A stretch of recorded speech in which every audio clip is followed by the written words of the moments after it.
Today we are diving deep into the world of client risk scoring for AML and counter-terrorist financing. By the end of this video, you will have a clear understanding of the three levels of customer risk scores and how they help financial institutions prevent money laundering and terrorist financing. So stick around because this is a crucial information for anyone that is involved in regulatory compliance. So let's jump right into today's video.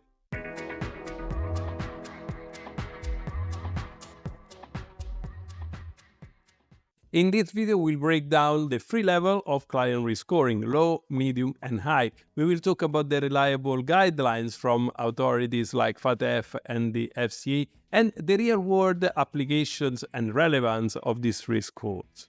Client risk scoring is a fundamental tool in the AML counter-terrorist financing toolkit. It helps financial institutions identify the potential risks associated with their customers and transactions. This process is crucial for maintaining compliance and safeguarding the financial system against illicit activities. As I said, there are three main levels of customer risk scores: low, medium, and high risk. So I'm going now to start by covering the contributing factors determining these risk levels and the relevant due diligence that should be applicable to those customers. Low-risk customers. Low-risk customers are those with minimal risk of engaging in money laundering and terrorist financing activities. These clients typically have transparent financial histories and operate in low-risk industries like retail, education, and healthcare. Factors contributing to low-risk classification. Those could be they are established, reputable clients with a history of lawful financial activities. For example, long-standing businesses with a clear track record of legal operations and financial stability. Customers operating in regulated industries with robust compliance measures. For example, companies in the pharmaceutical and telecommunication sector, which are heavily regulated and regularly audited to ensure compliance with stringent financial laws. Geographic location in jurisdiction with strong regulatory frameworks, such as countries in the European Union, the United States, or other regions with advanced AML CDF regulations and enforcement. Those are, of course, not the full list of contributing factors that you need to watch in order to classify your customer as low risk. So I will leave you a link below to the FATF guidance for a risk-based approach to combat money laundering and terrorist financing, and you can read the high-level principle and procedures in more details.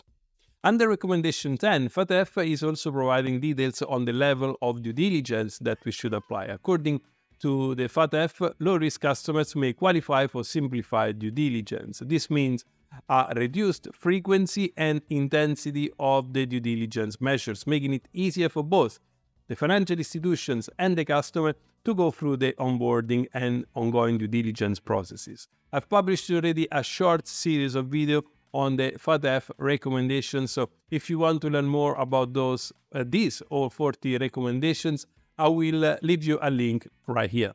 Let's now go up one step with our customer risk score. Level 2, medium risk customers. Medium risk customers present a standard level of risk that requires regular due diligence. These clients may have some factors that need close scrutiny but are not inherently a high risk. To identify customers with a medium level of money laundering and terrorist financing risk, we can look at things like businesses in moderately regulated industries, for example, the real estate sector and the automotive industry, where regulatory oversight is present but not as stringent as in a highly regulated sector like finance.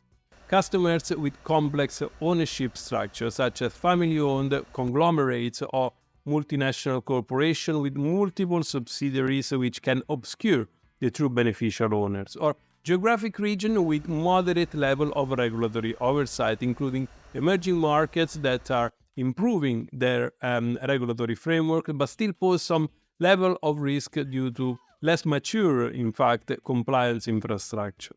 I referenced the FATF before, so now I want to bring up the FCA perspective for medium risk customers. But before we cover that, if you are finding this video helpful, don't forget to hit the subscribe button and click on the bell to stay updated with more insight into regulatory compliance and financial crime prevention. Thank you. So the FCA highlights the importance of nuanced approach to medium risk customers. This involved conducting detailed assessment to understand the business structure and operations. For medium risk clients, the FCA recommends ongoing monitoring and periodic reviews to detect any changes in risk factors.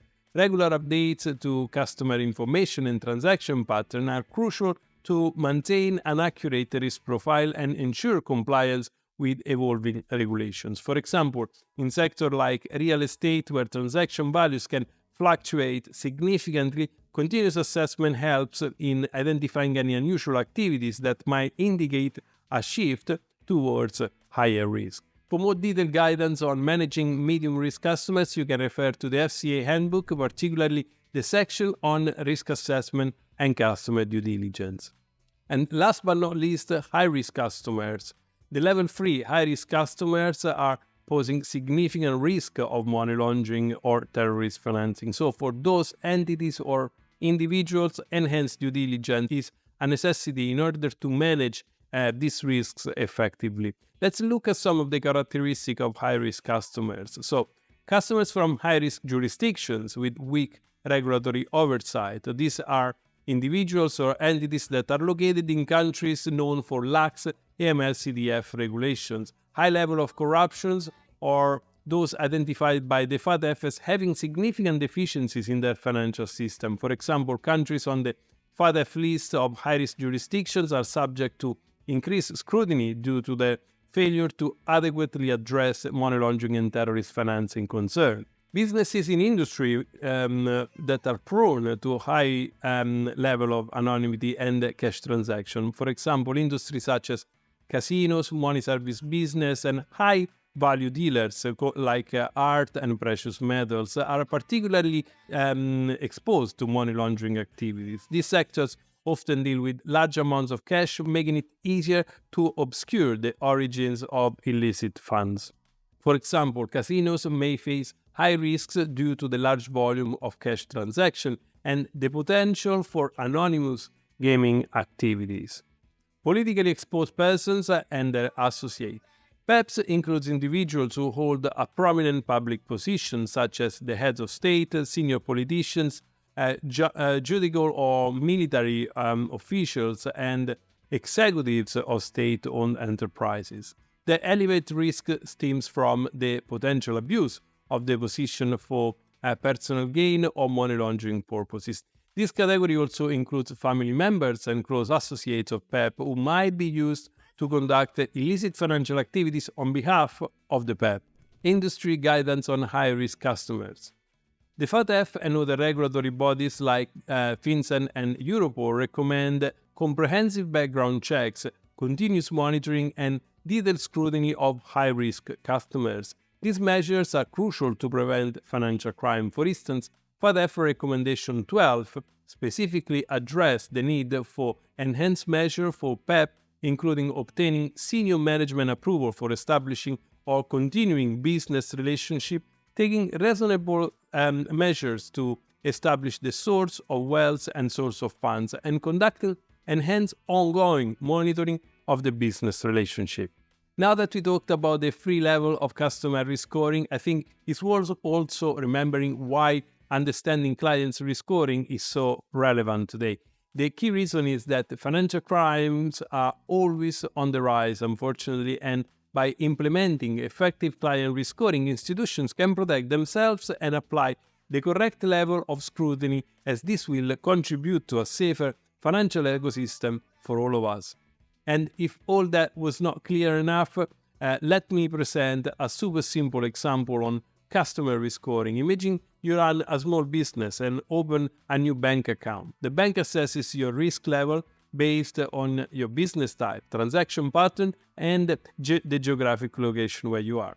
If you are classified as low risk, the process is fairly straightforward. However, if there are red flags, the bank will dig deeper to ensure that everything is above board. This process ensures that the financial system remains secure for everyone.